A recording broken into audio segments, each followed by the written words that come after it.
कर दो। Good afternoon, students. Good afternoon, ma'am. Good afternoon, बेटा।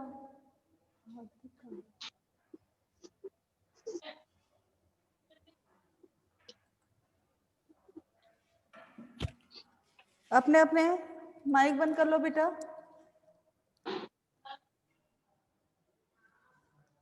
इन प्रीवियस क्लास अपन ने reproduction phase of life in humans तक complete कर लिया था कि reproduction phase of life in humans की लाइफ में ह्यूमंस की रिप्रोडक्टिव फेज कब तक रहती है ये अपन ने देख लिया था। 10 to 12 ईयर से जो था रिप्रोडक्टिव फेज स्टार्ट होता है एंड 45 to 50 ईयर्स पे जो है रिप्रोडक्टिव फेज क्लोज हो जाता है। Now start your our today topic, how is the sex of the baby determined। आप सभी ने देखा होगा कि जब बच्चा पैदा होता है तो उससे पहले जब यूटेरस में गर्भाशय में बच्चे का विकास होता है, अपन ने जाइगोट पढ़ा के, जाइगोट फर्टिलाइजेशन प्रोसेस के बाद में डिप्लॉइड जाइगोट बनता है। तो जाइगोट से जो बेबी मेल बनेगा या फीमेल बनेगा ये कैसे क्लियर होता है कि जो जाइगोट अपना बना है, फर्टिलाइजेशन अपन ने पढ़ा था, स्पर्म सेल्स थी एंड प्लस एग सेल ओवा आपस में फर्टिलाइजेशन प्रोसेस होती है और दोनों सिंगल सेल मिलकर डिप्लॉइड जाइगोट बना लेते हैं। जाइगोट जो है बना लेते हैं। अब जाइगोट के बाद में यह कैसे डिसाइड होगा कि ये जो जाइगोट है इसका जब डेवलपमेंट होता है, एम्ब्रियो बनता है इससे, तो यह मेल होगा या फीमेल वो अपन आज देखेंगे। ये अपन ने प्रीवियस क्लास में आपने पढ़ा था कि सेल्स अपना चैप्टर था। सेल्स में आपने पढ़ा था कि प्रत्येक सेल्स में, इस सेल्स में क्या है, एक न्यूक्लियस पाया जाता है। This is a nucleus. Nucleus में सेंटर में न्यूक्लियाई होता है और इसके बीच में क्या होता है, क्रोमोसोम्स। ये मानसी का क्वेश्चन भी था आज का। ये क्वेश्चन आपका आंसर मुझे समझ में नहीं आया है, मानसी अभी ऑनलाइन नहीं है शायद। तो ये जो क्रोमोसोम्स होते हैं, ये क्रोमोसोम्स ही जो हैं मेल और फीमेल के लिए क्या होते हैं, रिस्पॉन्सिबल होते हैं कि जो अपना बेबी है वो मेल होगा या फीमेल होगा, बॉय होगी या गर्ल्स होगी। अब कैसे रिस्पॉन्सिबल होते हैं, एवरी न्यूक्लियस में, हर सेल में एक न्यूक्लियस होता है और इन न्यूक्लियस में 23 पेयर्स, 23 पेयर्स किसके होते हैं, क्रोमोसोम्स के होते हैं, क्रोमोसोम्स के।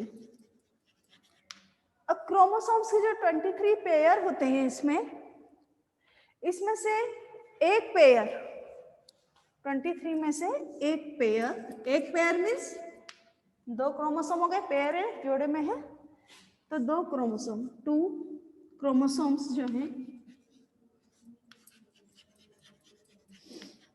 2 क्रोमोसोम्स जो हैं किसके लिए रिस्पॉन्सिबल होते हैं, मेल और फीमेल बनने के लिए रिस्पॉन्सिबल होते हैं। वो कौन कौन से होते हैं, एक्स और Y chromosome. Okay, X and Y chromosome, ये क्रोमोसोम का नाम है। जैसे आपका हार्दिक नाम है, ईशिका नाम है, सेल का सेल नाम है, वैसे ही जो है इन क्रोमोसोम का क्या नाम है, एक्स और वाई क्रोमोसोम। अब एक्स क्रोमोसोम जो है, एक्स और वाई क्रोमोसोम, अब जो भी आपको पता है कि फर्टिलाइजेशन प्रोसेस में मेल और फीमेल दोनों के बीच में फर्टिलाइजेशन होता है, दोनों गैमेट्स होते हैं। तो स्पर्म में मेल गैमेट्स में कौन सा क्रोमोसोम पाया जाता है, स्पर्म में जो है एक्स वाई, एक पेयर है क्रोमोसोम जो कि सेक्स डेवलपमेंट के लिए रिस्पॉन्सिबल होता है, सेक्स के लिए। तो स्पर्म में कौन सा पाया जाता है क्रोमोसोम, एक्स और वाई, एक पेयर ये सेक्स क्रोमोसोम पाया जाता है। और ओवा फीमेल में जो है XX क्रोमोसोम जो है पाए जाते हैं।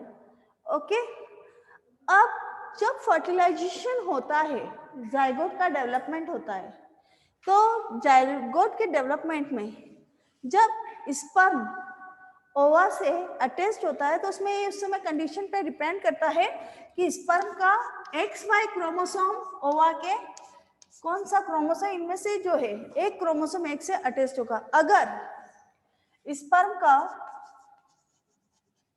ये स्पर्म है, ये ओवा है,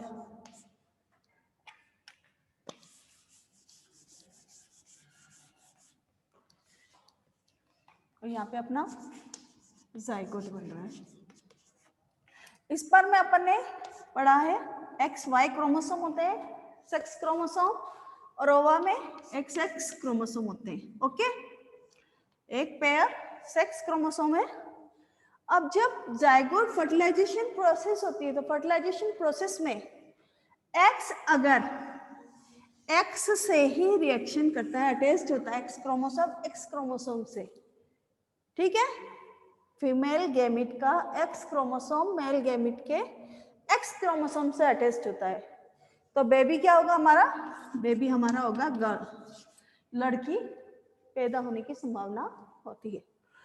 बट जब यह X क्रोमोसोम ओनली Y से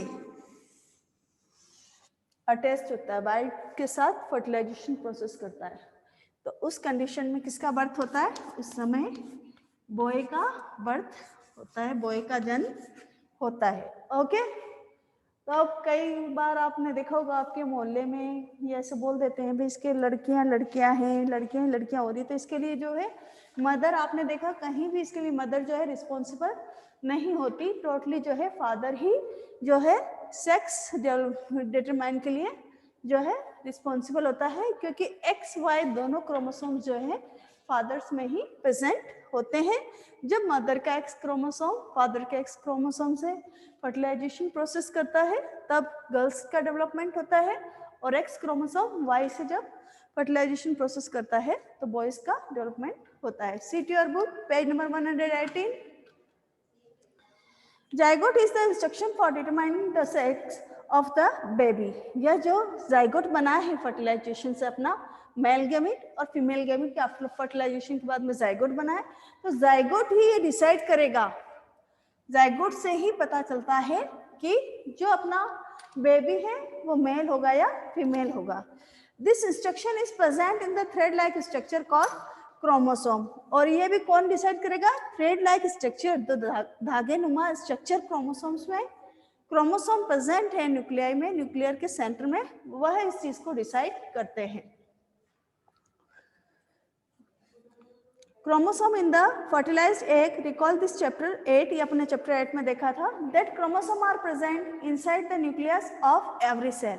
अपन ने देखा है सेल के स्ट्रक्चर में प्रेजेंट की जो सेल होती है, सेल है, सेल में साइटोप्लाज्म है और इसमें सेंटर में न्यूक्लियस होता है, न्यूक्लियस के सेंटर में न्यूक्लियाई होता है, इनमें क्रोमोसोम होता है। तो जो ईच से एवरी सेल में क्या क्रोमोसोम्स प्रेजेंट होते हैं न्यूक्लियस के अंदर। All human beings have 23, underline this line, all human beings have 23 pair of chromosome in the nuclei of their cell। सभी ह्यूमन बींग्स में जितनी भी सेल्स होती है उनमें कितने क्रोमोसोम्स पाए जाते हैं, 23 पेयर ऑफ क्रोमोसोम्स जो है प्रेजेंट रहते हैं। 2 chromosome out of this are sex chromosome, इनमें से जो 2 क्रोमोसोम होते हैं वो क्या होते हैं, सेक्स क्रोमोसोम होते हैं, X और Y अपन ने देखा था। Sex chromosome named X and Y. A female has 2 X chromosome. Female में अपन ने देखा था 2 X क्रोमोसोम है, जबकि मेल में जो है X और Y। फीमेल में X chromosome 2 X chromosome and male में XY क्रोमोसोम जो है प्रेजेंट रहते हैं। The gamete, egg and sperm have only one set of chromosome। और जो एग और स्पर्म है, ओवा एग, ओवा को एग भी बोलते हैं, इसमें क्या है, एक से क्रोमोसोम का होता है। The unfertilized egg always has one X chromosome, but sperm unfertilized egg cell में क्या होगा? X chromosome, ये भी मैंने अभी आपको बताया था, और स्पर्म में XY क्रोमोसोम प्रेजेंट होते हैं. One kind has an X chromosome and other kind has a Y chromosome. ये मेल में प्रेजेंट होते हैं X and Y chromosome. When a sperm containing X chromosome fertilizes the egg, the zygote would have 2X chromosome and develop into female. कि जब जो है zygote जो है एग वो है X क्रोमोसोम से जो है फर्टिलाइज होता है, तो जो अपना जाइगोट डेवलप होगा वो क्या होगा? फीमेल होगा. और अगर X क्रोमोसोम Y से फर्टिलाइज होता है तो जो अपना बेबी होगा वो क्या होगा? मेल होगा. तो X chromosome and develop into a female child. In the sperm contribute Y chromosome. अगर स्पर्म Y क्रोमोसोम्स को जो है फर्टिलाइजेशन में यूज करता है, फर्टिलाइजेशन प्रोसेस में, तो अपना जाइगोट क्या होगा? बॉय होगा. Fertilized, the zygote would develop into a male child. Now you know that the sex chromosome of the father determines the sex of an unborn baby. तो it means जब baby का जन्म होता है तो बेबी मेल है या female है, इसके लिए पूरी तरीके से कौन रिस्पॉन्सिबल है? फादर या मेल ही रिस्पॉन्सिबल होते हैं. The belief that the mother is responsible for the sex of her baby is completely wrong. कई लोग कहते हैं कि नहीं, मम्मी ही इसके लिए रिस्पॉन्सिबल होती है कि इनके लड़कियां हो रही है, तो क्या है? पूरी तरीके से रॉन्ग है. To blame her for this is totally unjustified. तो इस तरह का आरोप लगाना किसी भी मदर पे, किसी भी लेडीज पे, इसके सिर्फ लड़कियां पैदा होती है, लड़कियां कोई जन्म देती है, या पूरी तरीके से रॉन्ग है, क्योंकि जो ओनली फीमेल है वह किसी भी बच्चे को जन्म नहीं दे सकती. बच्चे का मेल होना फीमेल होना किससे डिसाइड होता है? मेल से डिसाइड होता है कि बच्चा गर्ल्स होगा या बॉय होगा. यहाँ पर अपना ये टॉपिक कंप्लीट हुआ. How is the sex of the baby determined. Now our next topic is hormones other than sex hormone. Sex hormone के अलावा और कौन कौन से हार्मोन होते हैं?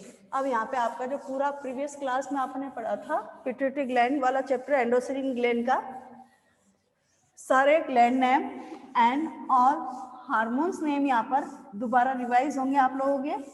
ज़्यादा डिटेल में मैं आपको नहीं बताऊंगी क्योंकि आपको 7th में ऑलरेडी हर चीज़ बताई हुई है. कौन से ग्लैंड किस हार्मोन का सिक्रेशन करती है, what is the function of this hormone. So shortly यहाँ पर अपन देखेंगे.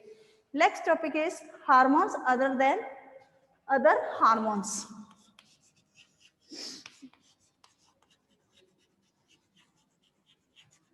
और आप लोगों ने अच्छी तरीके से जो है ये लर्न भी किया था प्रीवियस क्लास में. The hormone secreted by the pituitary stimulates testes and ovary to produce their hormones. जो पिट्यूटरी ग्लैंड होती है वह टेस्टिस और ओवरीज को स्टिमुलेट करती है जिससे कि वह हार्मोन का सिक्रेट करते हैं. You have already learned that the pituitary gland is an endocrine gland. It is attached to the brain. ये भी अपन ने पढ़ लिया है कि पिट्यूटरी ग्लैंड जो है वह एंडोक्राइन ग्लैंड है और यह जो है ब्रेन से अटैच्ड होती है. Apart from the pituitary, the testes and the ovaries, there are another endocrine gland in the body, such as thyroid, pancreas और adrenal. तो इसके अलावा भी जो है एड्रिनल एंडोक्राइन ग्लैंड के अलावा, पिट्यूटरी ग्लैंड के अलावा भी जो है हमारे बॉडी में और भी ग्लैंड पाई जाती हैं. कौन सी है? Thyroid gland. याद है आप में से किसी को? ये लास्ट में पूछूंगी. थायराइड ग्लैंड, ये कौन कौन से हार्मोन्स का इसमें सिक्रेशन होता है? पैंक्रियास, सबने अच्छी तरीके से पढ़ा हुआ है प्रीवियस क्लास में. एंड थर्ड है एड्रेनल. Adrenal gland. थायराइड का थायरोक्सिन हार्मोन अपन ने पढ़ा था. थायरोक्सिन हार्मोन थायराइड ग्लैंड कहाँ प्रेजेंट होती है? हमारे गले में, जिससे कि थायरोक्सिन हार्मोन का सिक्रेट होता है. और थायरोक्सिन हार्मोन के लिए क्या है, किसका डाइजेशन करती है? आयोडीन का. और जब आयोडीन हमें किससे मिलता है? सॉल्ट से. आप कभी भी मार्केट से सॉल्ट लेते हैं तो उसमें आप देखेंगे सॉल्ट के पैकेट पे लिखा हुआ रहता है आयोडाइज्ड सॉल्ट, आयोडीन युक्त नमक. जब आयोडीन की हमारे बॉडी में क्वांटिटी कम हो जाती है या थायरोक्सिन हार्मोन का सिक्रेशन कम होने लग जाता है तो इसकी कमी से कौन सा रोग हो जाता है? गॉइटर रोग हो जाता है। इसी तरीके से पैंक्रियास के द्वारा इंसुलिन हार्मोन है। इंसुलिन हार्मोन क्या वर्क करता है, जो ब्लड में शुगर होती है उसका डाइजेशन करता है इंसुलिन हार्मोन। इंसुलिन हार्मोन की कमी होने पर बॉडी में कौन सी डिसीज हो जाती है, डायबिटीज रोग हो जाता है। एड्रेनल हार्मोन जो है एड्रेनलिन हार्मोन का सिक्रेशन करता है, जो कि हमारी ग्रोथ पे डिपेंड करता है। आपकी ग्रोथ ज़्यादा बढ़ रही है, कम हो रही है, तो इट मीन्स जो एड्रेनलिन हार्मोन है वह कम ज़्यादा हो रहा है, उसका सिक्रेशन जो है कम ज़्यादा हो रहा है। देखो अपनी बुक में, आप शॉर्टली मैंने आपको बता दिया। There aunt, sorry, Boojho and Paheli had one visited there aunt. Boojho और पहली अपने आंटी के घर गई। There aunt had told them that काका was suffering from goitre, a disease of thyroid gland. कि उनके जो काका थे वह थायराइड ग्लैंड की कमी से, थायराइड ग्लैंड के रोग से, गोइटर रोग जिसको खोया, उससे वह बीमार थे।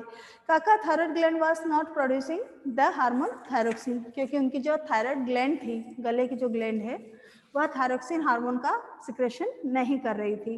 There aunt also told them their uncle was suffering from diabetes. और आंटी ने कहा कि आपके अंकल भी जो है डायबिटीज से भी ग्रसित है। Because the pancreas was not producing hormone insulin, क्योंकि पेंक्रियास जो है इंसुलिन हार्मोन का सिक्रेशन नहीं कर रहा था।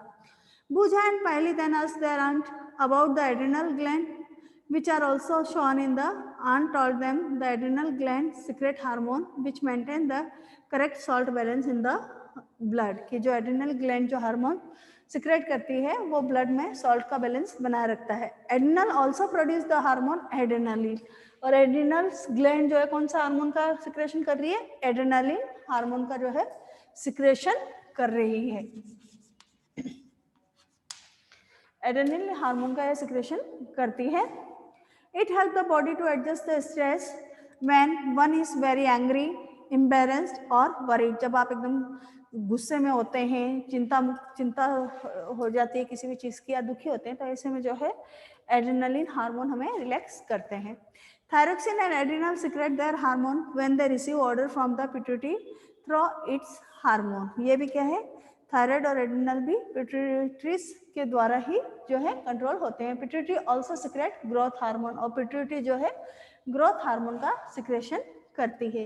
इस necessary for the normal growth of person, जो कि नॉर्मल ग्रोथ के लिए, हमारी जो वृद्धि है उसके लिए जो है रिस्पॉन्सिबल होते हैं। ये आपका टॉपिक यहाँ पर कंप्लीट हो गया है। आपको क्योंकि प्रीवियस क्लास में पढ़ाया था, आप अगेन इसको रीड करेंगे तो और क्लियरली आप इसको समझ सकेंगे, अंडरस्टैंडिंग आपको हो जाएगी। Next our topic is role of hormone in completing the life history of insect and frog. Insect and frog ये तो अपन ने ह्यूमंस में देख लिया, तो क्या इंसेक्ट एंड फ्रॉग में भी हार्मोन का कोई रोल होता है? उनमें हार्मोन्स का क्या रोल होता है वो अपन देखेंगे।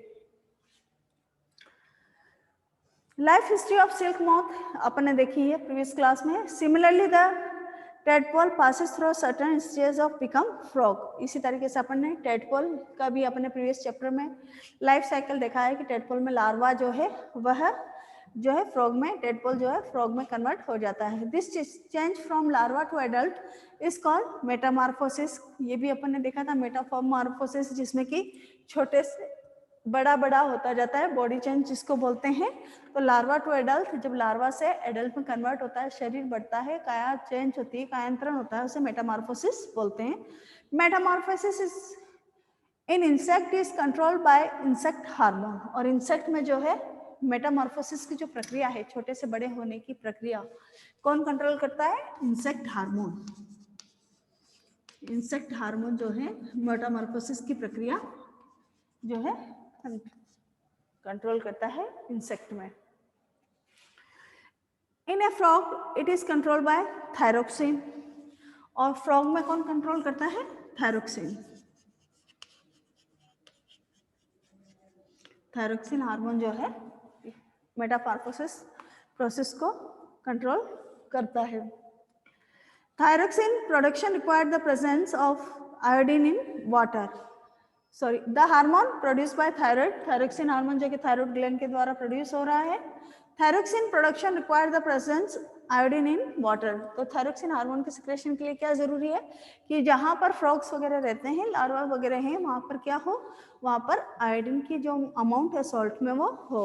If the water is which the tadpoles are growing does not contain sufficient iodine, the tadpole can not become adult. अगर वाटर में आयोडीन का अमाउंट सफिशियंट नहीं है, कम है, तो जो है टेडपोल जो है वह ज्यादा ग्रोथ नहीं कर पाएंगे।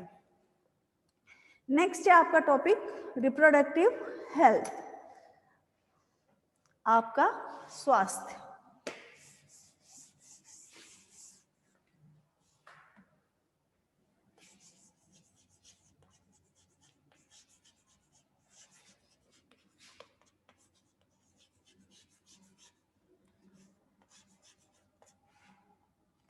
reproductive health. The physical and mental well-being of individual is regarded as an individual health. आप लोगों के लिए डेवलपमेंट के लिए, हमारी टोटल फिजिकल और मेंटली डेवलपमेंट के लिए क्या है, फिजिकल, अगर आपका मानसिक और दिमागी विकास पूरी तरीके से है तभी आप पूरी तरीके से स्वस्थ हो सकते हैं। To keep the body healthy, every human being at any age need to have balance diet. कभी भी हमको किसी भी एज में अगर आपको फिट रहना है तो आपको एक बैलेंस डाइट लेनी चाहिए। The person must also observe personal hygiene and undertake adequate physical exercise. इसके लिए क्या है, आपको हेल्दी रहने के लिए क्या हो, पर्सनल हाइजीन, खुद की साफ सफाई रखनी चाहिए, अपने आसपास साफ सफाई रखनी चाहिए और फिजिकल एक्सरसाइज जो है वो करनी चाहिए। During adolescence however this become even more essential as a body is growing. तो एडोलसेंस स्टेज में क्या जरूरी है, तो nutrition need of the adolescence, कौन से न्यूट्रिशन की हमें आवश्यकता होती है। Adolescence is a stage of rapid growth and development. यह जो है एडोलसेंस स्टेज अपनी जो है ग्रोथ और डेवलपमेंट की, क्योंकि आप इसी में आपका डेवलपमेंट होता है, ऑर्गन्स डेवलपमेंट होता है, हार्मोन सिक्रेशन होता है, बॉडी चेंजेस होते हैं, तो all the changes are include in adolescence stage. So इसमें क्या होती है, आपको न्यूट्रिशंस की एक्स्ट्रा जो है आवश्यकता होती है। Hence the diet for an adolescence has to be carefully planned. तो हमें केयरफुली अपना बैलेंस डाइट का एक चार्ट प्रोग्राम बनाकर ही उसके अकॉर्डिंग हमें खाना खाना चाहिए। You have already learn what a balance diet, अपन ने पढ़ा है बैलेंस डाइट होता क्या है, जिसमें कि all the nutrient, protein, vitamin, carbohydrate, fats वगैरह जो है एक फिक्स अमाउंट में प्रेजेंट हो, वो this diets are called balance diet. Recall the balanced diet means that the meals include protein, carbohydrate, fat and vitamin in requires proportion. Our Indian meal, roti, rice, dal, pulses and vegetables is a balanced meal. यह एक जो है खाने में अगर आपके रोटी है, दाल है, चावल है और सब्जियां हैं, हरी सब्जियां हैं, तो वो एक बैलेंस डाइट कहलाएगा। Milk is a balance food in itself. अगर आप दूध पीते हैं तो दूध भी अपने आप में क्या है, एक बैलेंस फूड है। Fruit also provide nourishment. Fruit आप खाते हो, फ्रूट भी आपको खाना चाहिए, उसमें भी क्या है, एक्स्ट्रा आपको पोषक तत्व मिलते हैं। For infant mother's milk provide all the nourishment that they need. और बेबी को जो है, जो कि छोटे बच्चे होते हैं, वह अपनी माँ का दूध पीते हैं तो उन्हीं से उनको सारे पोषक मिल जाते हैं। आयरन बिल्ड ब्लड, जो आयरन है वह क्या है, हमारे खून का निर्माण करता है, ब्लड का प्रोडक्शन करता है। एंड आयरन रिच फूड, तो इसलिए हमें जो है लौह तत्व से भरपूर खाना चाहिए। किस में पाया जाता है, लीफी वेजिटेबल, पत्ते, हरी पत्तेदार सब्जियां, जगजरी, गुड़, meet, citrus, Indian gooseberry, amla are good for adolescence. Adolescence stage में ये सभी आपके लिए खाना क्या है, काफी अच्छा होगा, जिससे कि ब्लड की कमी आप में नहीं होगी। Chips and packed for tin snack though very tasty, should never replace regular meals that do not have adequate nutrition value. तो चिप्स, वेपर वगैरह आप जो खाते हैं, बिस्किट्स वगैरह, स्नैक्स वगैरह, तो ये आपको कभी भी हमारे फूड टाइम पे नहीं खाना चाहिए। फूड टाइम पे मतलब जब आप दोपहर में, शाम को खाना खा रहे हैं, तो खाने की जगह नहीं खाना चाहिए, क्योंकि इसमें प्रॉपर अमाउंट में जो है कंपोनेंट, फूड कंपोनेंट नहीं मिलते। नेक्स्ट अपना टॉपिक आता है पर्सनल हाइजीन, स्वयं की साफ सफाई, पर्सनल हाइजीन, खुद की साफ सफाई आप कैसे रख सकते हैं। Every should have a bath at least once every day, दिन में एक बार जरूर अपने को क्या नहाना चाहिए। It is more necessary for teenagers because the increase activity of sweat gland sometime makes the body smelly. और जो टीनेजर्स हैं, एडल्सेंट्स जो है, उनको तो रेगुलर नहाना चाहिए, क्योंकि इस समय उनकी बॉडी से क्या है, स्वेट ग्लैंड्स जो एक्टिव होती हैं, पसीना ज़्यादा निकलता है, अगर वो नहीं नहाते तो उनमें स्मेल आने लग जाती है। All part of the body should be washed and clean every day. Body के सभी पार्ट जो है हमेशा साफ करने चाहिए, धोने चाहिए। If cleanliness is not maintained there are change of catching bacterial infection. अगर आप डेली साफ सफाई नहीं करते, नहीं नहाते, तो इससे क्या हो जाएगा, बैक्टीरिया इन्फेक्शन हो जाएगा, जिससे कि आपकी डिसीज आपको हो सकती है।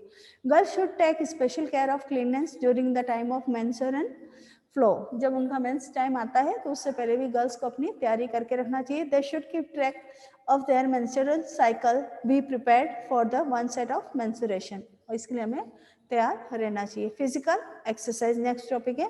तो आपको सबको पता है फिजिकल एक्सरसाइज करते हैं तो हमारा जो है बॉडी रेगुलर वर्क कर सकती है। फिजिकल एक्सरसाइज में walking and playing in fresh air keep the body fit and healthy. अगर आप साफ हवा में सुबह अर्ली मॉर्निंग उठकर आप घूमते हो, दौड़ते हो, चलते हो, खेलते हो, तो उस समय क्या है, फ्रेश एयर रहती है, वो हमारी बॉडी के लिए क्या है, काफ़ी ज़रूरी है। All young boys and girls should take walk, exercise and play outdoor game. तो सभी जो एडल्सेंट्स बच्चे हैं, उन सभी को, गर्ल हो या बॉय हो, सुबह उठ के घूमना चाहिए, एक्सरसाइज करना चाहिए एंड आउटडोर गेम खेलना चाहिए। सुबह उठ के मतलब ये नहीं कि आप 9 o'clock उठ रहे हैं, और सुबह 5 to 6 AM या 7 AM के बीच में। नेक्स्ट टॉपिक है से नो टू ड्रग। ये जो कि आप लोग बच्चे हो, जल्दी किसी की बातों में नहीं आओ, इसलिए आपके लिए ये टॉपिक रखा गया है, say no to drug. Drug means नशा या नशीले पदार्थ या दवाइयाँ। अभी अपने सुशांत सिंह का केस अपना लेटेस्ट इसका एग्जाम्पल है कि वहाँ पर भी अपने न्यूज़ में आप लोगों ने सुना होगा कि रिया के द्वारा उनको ड्रग्स दिया जाता था। तो ऐसी कंडीशन में क्या हो, एडोलसेंस स्टेज में क्या होता है, आप ऑलरेडी इनसिक्योर फील करते हैं अपने आप को। तो adolescence is a period of much active in the body and mind which is normal part of growing up. क्योंकि हमारे सभी पार्ट ग्रोइंग करते हैं तो हमारी बॉडी क्या काफ़ी इसमें एक्टिव होती है।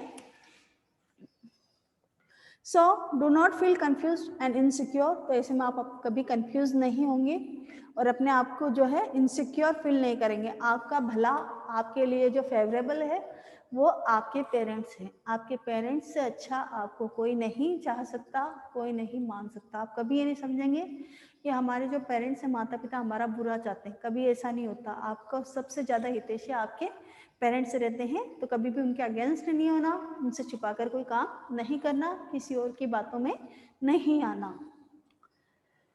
If anybody suggests that you will get relief if you take some drug, just say no.